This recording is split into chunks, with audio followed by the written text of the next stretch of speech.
Hey everyone, it's Duncan from 4Wding.com, and I've got a special guest today. It's Simon from Lock Your Hub 4-wheel driving. He's got an awesome channel. I will leave a link to his channel in the description below. Please go and check him out. I mean, he's does some really cool videos on technical stuff, and that is why I've got him on today, because I want to learn about lithium batteries from him. And I think there's a whole lot of my subscribers who want to learn as well. Some of you have been writing to me, so I appreciate that. So Simon, welcome to this chat today, and I really appreciate you taking time off. No worries, Duncan, anytime.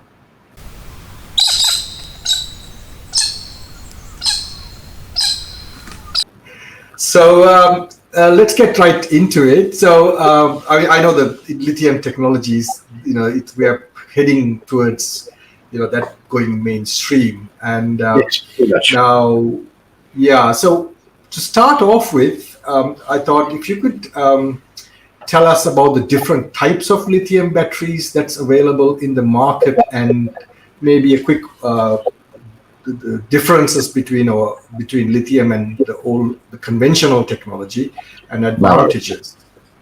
Okay, so there are a multitude of types of lithium batteries available on the market. There's two main ones, though, that you should concern yourself with, and that's lithium ion, or what you'll find in mobile phones and whatnot, and then you have lithium iron phosphate. So lithium ion, from memory, is lithium ion polymer. It's a different sort of battery. So the advantages of lithium-ion batteries, the ones you'll find in cameras, for instance, and your mobile phones, is it's more energy dense. So what I mean by that is you can fit more energy in a smaller space, which is an advantage in something like a mobile phone where you're trying to minimise the bulk of the item. It's the price. Look, there's not a lot of difference between lithium ion and lithium iron phosphate. Now, the major advantages of lithium iron phosphate is, well, firstly, safety. So everyone's seen the old Samsung Note 7s and the issues they had with those, and that's specifically lithium ion polymer, or lithium, what everyone refers to as lithium ion batteries. And they have a propensity to go up in flames, especially if you short them out. That's not the case with the lithium iron phosphate. It's whilst those two battery chemistries are related, they're definitely not the same. So you could drill a steel screw, say, through lithium iron phosphate, and it might vent a bit, but it's certainly not going to catch on fire. Which is a good thing, especially in a vehicle. Let's say you're mounting them somewhere that could get crushed. You don't want something that's going to catch on fire, especially for a large capacity thing. Other advantages of lithium iron phosphate is its high current capacity. So for the capacity, you can draw a lot more current, and that's very important if you're wanting to run things like inverters and induction cooking or air fryers, which a lot of the guys who are running lithiums do. So it's definitely what you want to look at is lithium iron phosphate out of the two. Now, the differences between your conventional lead acid and your lithium is, well, firstly, a lithium contains what's called a BMS, or a battery management system. So there's a separate circuit board inside the lithium battery that protects it from things like over temperature. Even though lithium iron phosphate is a very safe chemistry, you don't want thermal runaway from the thing getting too hot because you're trying to draw too much current from it. Right. So they have an under temperature, because if you try and charge a lithium iron phosphate cell below 0 degrees Celsius, you'll actually damage the cell irreparably. So that's no good. So you want those sort of things. Now, when it comes to your start battery, they are starting to move towards the lithium iron phosphate chemistry. Not so much in mainstream cars at the moment because of the prices still, but you lots of some of the Porsche high-end things, so they want nice light batteries, and the price is a secondary consideration, so they're starting to move towards the lithium iron phosphate chemistry for that as well. Right. It's mainly cost at the moment. So when it comes to deep cell type deep cell batteries. So that's batteries that you expect to run a fridge off or something like that. The price difference between a quality lead acid AGM or absorbed glass mat battery and a decent lithium are now pretty much on par with each other, whereas you couldn't get a 100 amp hour lithium for less than $1,500 only a couple of short years ago. Now, good quality AGM and a decent quality lithium iron phosphate are around about the same price. You can pick them up for around about $500. So that's why there's a big move towards lithium iron phosphate for all-wheel drive accessories. Yeah, it's actually been incredible, isn't it? Because I remember a little under 2 years ago when I had to change my deep cycle battery at the AGM, I looked at lithium and I thought, okay, might as well go to the new technology. And then I looked at the price. It was a huge difference. Yeah. But then here I am, okay, I've still got that battery still serving its purpose, so no need to change. But when I look at the price difference now, it's exactly what you said. You know, there's hardly any difference. But it's hardly any different. Yeah, and in terms of things like the weight and also what usable you can get out of a lithium, it's just chalk and cheese, isn't it? It is. So there's a bit of a misnomer out there, and look, it's fairly well peddled by the lithium ion guys, the lithium ion phosphate guys. Is you can only use 50% of your capacity of a lead acid battery, and that's actually not correct. If you've got a 100 amp hour lead acid battery, you can use all 100 amp hour, but if you're using that much of the battery, you'll accelerate the degradation of the battery, because all batteries degrade at a different rate. Yep. That's another advantage of actually lithium iron phosphate versus lithium ion. The lithium ion batteries or lithium ion polymer batteries, they're usually around about 500 cycles or so till you get about 80% of capacity, 80% capacity, whereas lithium iron phosphate is in the thousands.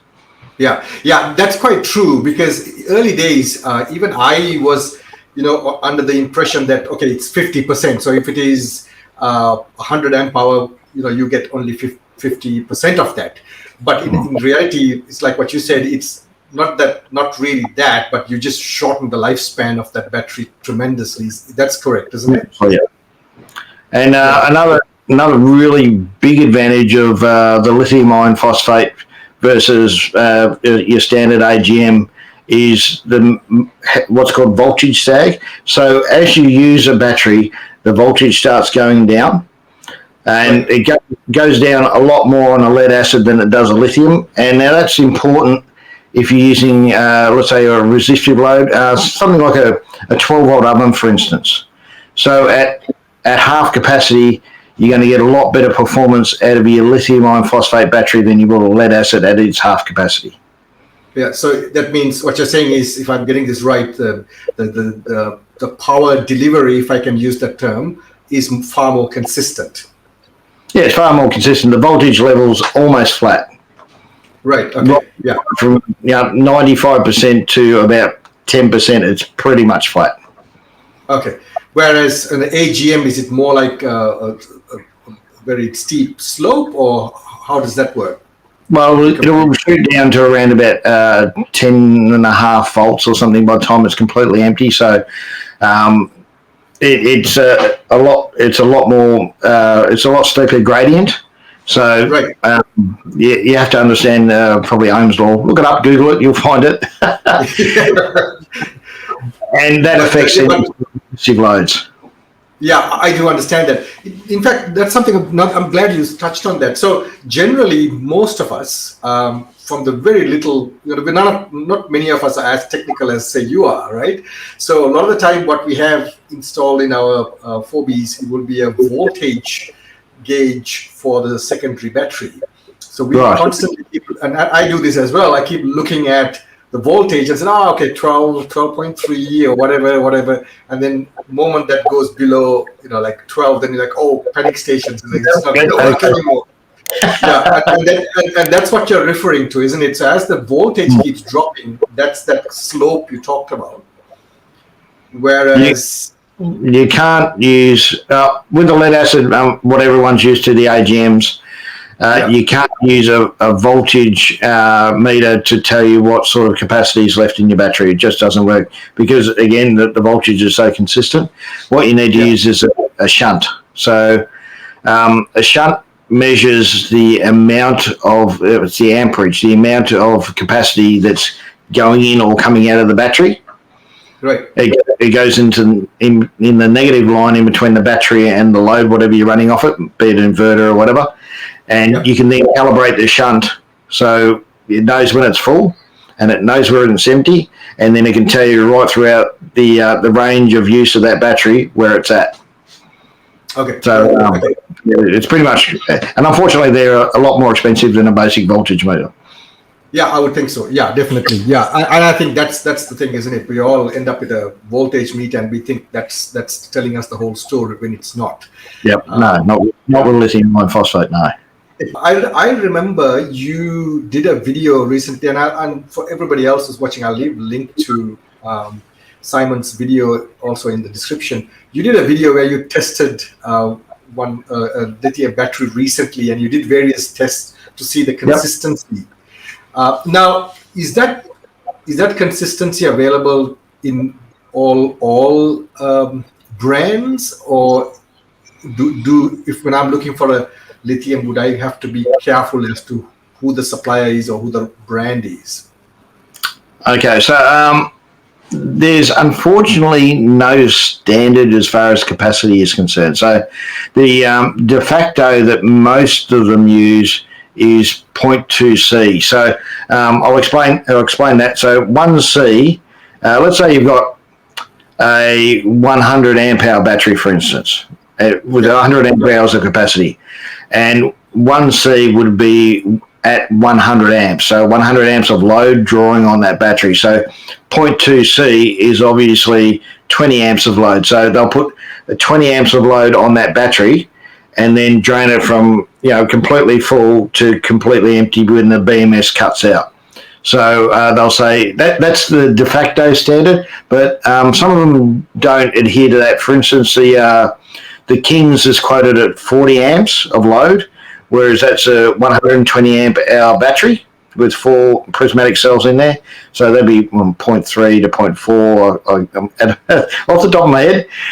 C. So unfortunately they don't adhere to standard. So when it says 100 amp hours, okay, at what load was that measured? And then you have to find that out. Oh, I see. Okay, that's interesting. Okay. So will the manufacturers tell you that, or is it indicated somewhere on the battery? Well, it is in the case of the Kings, but sometimes they don't, and you assume it's 0.2, but sometimes it's not. Okay, so that's fantastic, of course. Yeah. Okay, that's good to know, because that's something I had no clue about. So that's very interesting to know. Now, of course, once you let's say you got one of these batteries, and now the place to install. Now, I know even AGMs, I'm told, don't really like heat, but they seem to work all right. But lithium, is it a no-no? Or I've seen sometimes some manufacturers advertising that their batteries can go in the engine compartment. What's reality there? Okay, Duncan, you're going to get me in trouble for this one, mate. If it's a lithium iron phosphate cell, they are limited by the chemistry of that cell, right? So whether it's one name brand or another name brand, it's still a lithium iron phosphate cell, and all lithium iron phosphate cells, despite what manufacturers will tell you, don't enjoy heat, especially anything above 60 degrees Celsius. So when manufacturers are actually, or reputable manufacturers are testing their batteries, aging their batteries, so to see how long it's going to last, the way they do that to accelerate that is with heat. So that tells you that if you want to degrade your cell quickly, put it in a hot environment. Okay, now an indication of that is, let's say, one particular manufacturer I won't name, and I'm sure we all know who it is, will warrant their battery for 5 years if it's in the back of the car, or 3 years if it's an under bonnet installation. They rate it for under bonnet installations. So, and look, I've heard all sorts of things. The insulation is better. I mean, insulation can work for you or against you. It might stop the heat from coming in, but when the heat's in, it stops the heat from also going out. Right. Okay. So, your preference, if you want your battery to last, is to get it out of the engine bay, or completely isolate your battery in your engine bay from the engine heat. Okay, which is not really easy to do, isn't it? I mean, there's a couple of vehicles out there. Well, the 80 series Land Cruiser, they're actually fairly well isolated with a factory battery trays from the engine heat, but you still are going to accelerate the wear on that battery. It's just a limitation of the chemistry. Yeah. And anyone who tells you otherwise is not really well looked into it. Right. So apart from the fact that you're going to reduce the lifespan of the battery because of the heat, from a safety aspect, there's nothing to worry about, is it? Or does that play a role as well? It's lithium iron phosphate. I'd much prefer if, let's say, I had an in-cabin installation that's mounted right behind me because I'm in a trippy or something like that. Yeah. I'd much prefer to have a lithium iron phosphate with a quality BMS controlling it than an AGM, because it's a safer technology. Right. It has fail-safes built in. It's never going to, if let's say the regulator in your alternator gives up and it starts pumping a lot of voltage into the battery, quality BMS is going to shut that down quick smart. Not going to do that with AGM. It's going to boil your AGM and perhaps set it on fire. So I'd much rather a quality lithium iron phosphate cell than a lead acid in the compartment with me. No problems every day. Yeah. Okay. That brings me to the next question, because now, of course, you just because you have a lithium, that you still have to have a DC-DC charger. Is that right?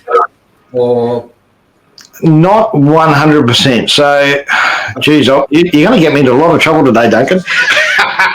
Not intentional. I'm just curious. That's all. Okay, so you can charge lithium iron phosphate cells directly from your alternator, and plenty of people are doing it. And look, I know there's one particular video from a manufacturer of DC-DC chargers, strangely enough, quality DC-DC chargers, that says you can't run an alternator and charge a battery directly from an alternator, otherwise you'll blow up the alternator. And they show a video where they blew up a very old alternator. Most modern alternators can handle it, not a problem.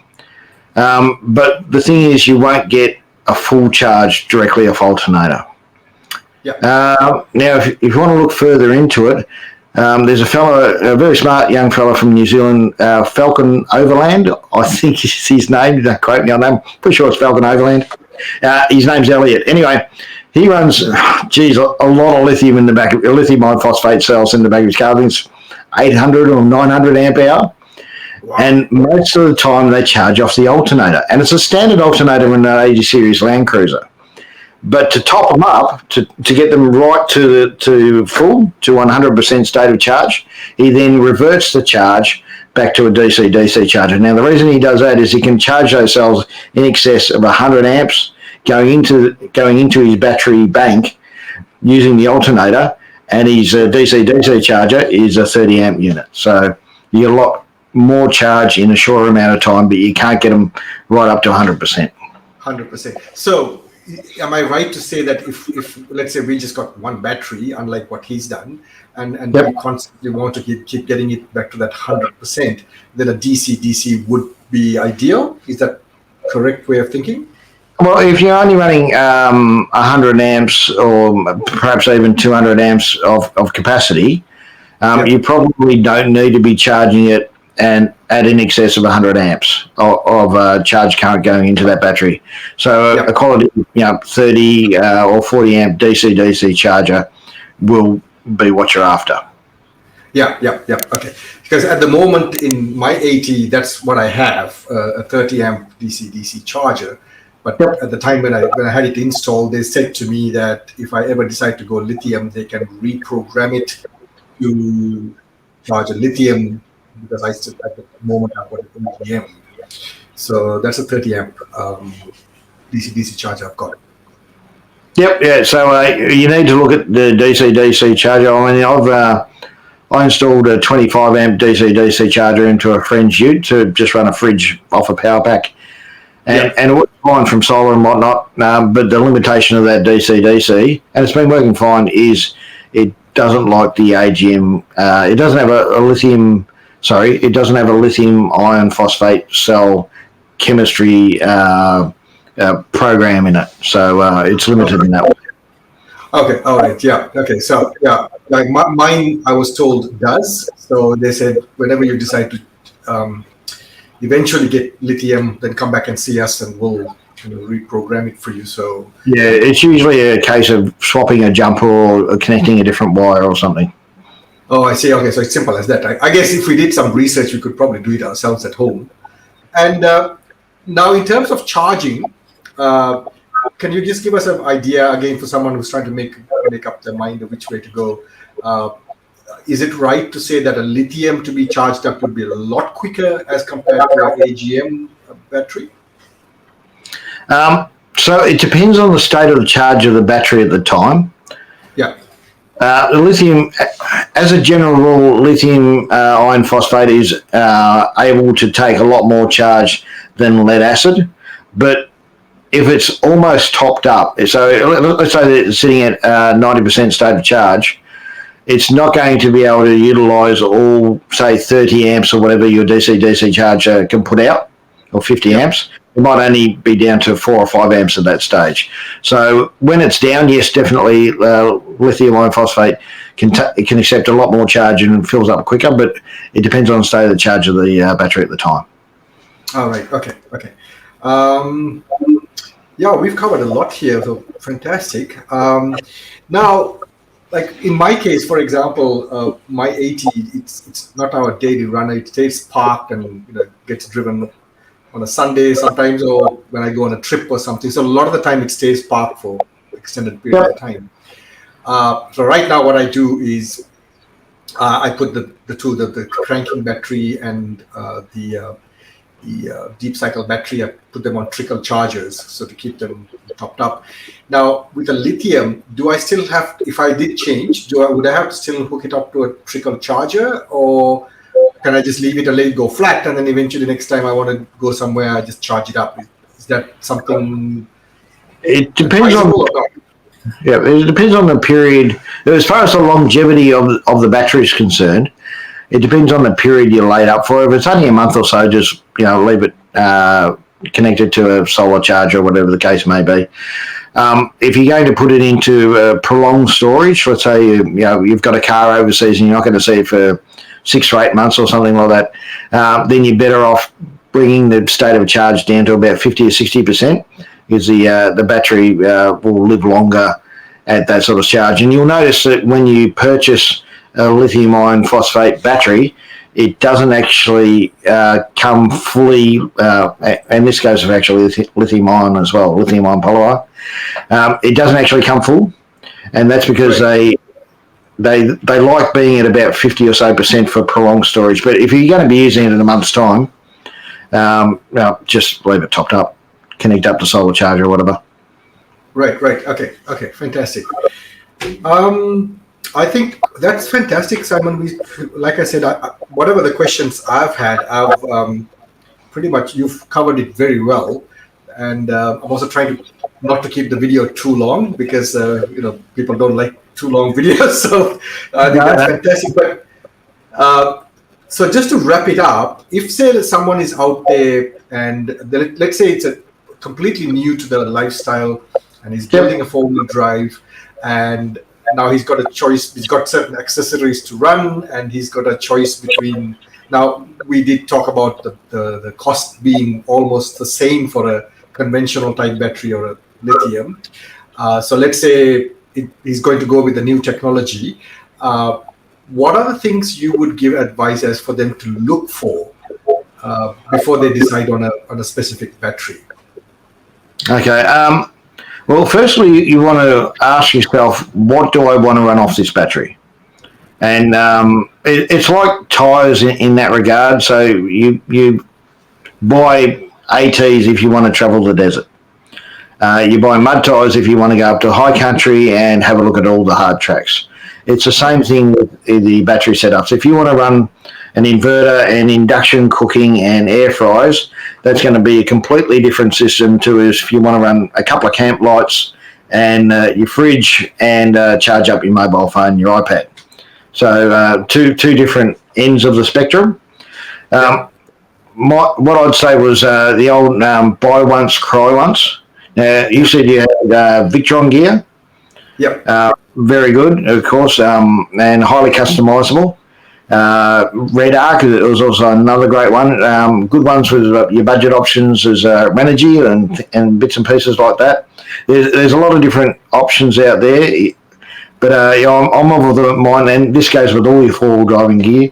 Buy once, cry once, because I'm too poor to buy it twice. Many of us are in that same boat.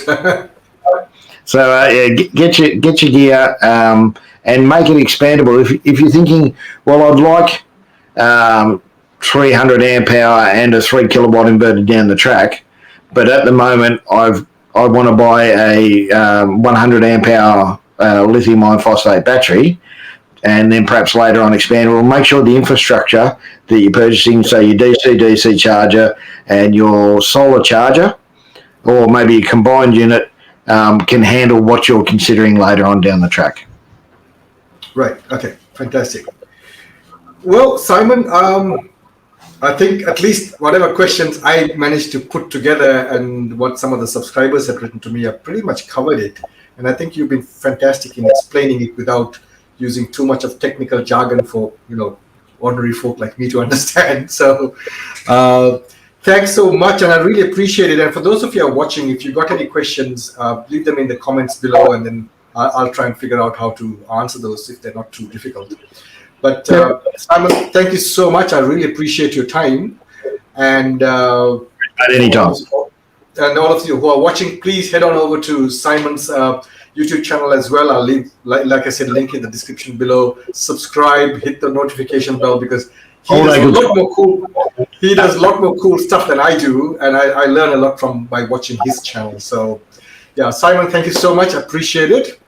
Anytime, mate. Anytime. All right, everyone. So I hope you found this video useful. If you've got questions, comments, please leave them below. Try to keep the video not too long so that it's not long and drawn out. If there's more questions you have, I'll probably bring Simon back on again another time and do another interview, because I'm learning as well as I go along with these videos. And my intention is to bring more of these technical videos as regularly as I can. So thank you once again for watching. If you're new to this channel, if you haven't subscribed already, please hit the subscription button and the notification bell. My channel is all about sharing my experiences in overlanding with the rest of the community, and I learn as I go along as well. So thanks for watching. For those of you who have already subscribed and have been long-term supporters, thank you so much. I appreciate that. Thanks for watching.